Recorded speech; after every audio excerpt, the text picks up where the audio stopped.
ఈ బ్లాకులు లేకుండా అనేది కరెక్ట్ కాదు. బ్లాకులు తక్కువ పర్సంటేజీ అంటే లెస్ దాన్ 50% బ్లాకేజ్ ఉన్నా కానీ మనకి ఈ హార్ట్ అటాక్ అనేది ఈ ఎంటిటీలో మనం చూడటం జరుగుతుంది. అంటే ఇక్కడ ముఖ్యంగా ఏంటంటే మనకి యూజువల్గా ఈ హార్ట్ అటాక్ అనేది రావడానికి ఏంటంటే ఈ బ్లాకేజెస్ అనేవి ఈ మేజర్ రక్తనాళాలలో ఉంటాయి. వీటిని ఏంటంటే మనం ఎపికార్డియల్ వెసల్స్ అంటాం.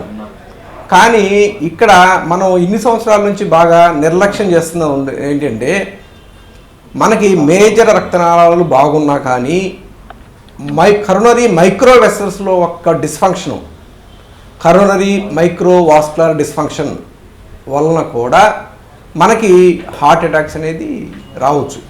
వీటి మీద చాలా రీసెర్చ్ అనేది జరుగుతుంది. ఇప్పుడు ఈ కరోనరీ మైక్రోవాస్కులర్ డిస్ఫంక్షన్ అనేది ఎందుకు వస్తుంది, దానికి ఏ విధంగా మనం డయాగ్నోస్ చేయాలి, దానికి ఉన్న చికిత్సా పద్ధతులు ఏంటి, ఇవన్నీ కూడా మనకి రీసెర్చ్ అనేది చాలా ఎక్కువగా జరుగుతుంది.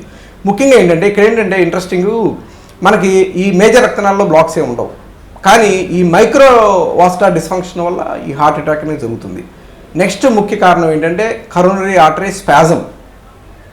అంటే ఏంటి, కరోనరీ ఆర్టరీలో బ్లాకు లెస్ దాన్ 50% ఉండి మనకి కరోనరీ ఆర్టరీ అనేది స్పాజంలోకి వెళ్ళిపోతుంది.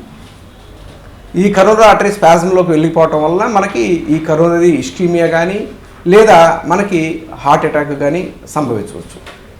కొన్నిసార్లు బ్లాకులు లేకుండా మనకి కరోనరీ ఆర్టరీ ఎంబోలిజం, అంటే అది మనకి ఇన్ఫెక్షన్ వల్ల అవ్వచ్చు, థ్రాంబస్ వల్ల అవ్వచ్చు, ట్యూమర్ వల్ల అవ్వచ్చు.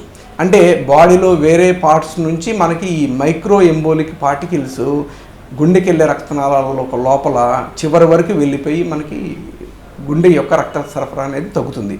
అంటే ముఖ్యంగా ఏంటంటే మనకి బ్లాకులు లెస్ దాన్ 50% ఉన్నా కానీ మనం ఈ మైక్రో వెసల్స్లో బ్లాక్స్ వల్ల కానీ, అదేవిధంగా కరోనరీ ఆర్టరీ స్పాజం వల్ల కానీ, ఎంబోలిజం వల్ల కానీ మనకి ఈ హార్ట్ అటాక్ కానీ మయోకార్డియల్ ఇస్కీమియా కానీ రావచ్చు.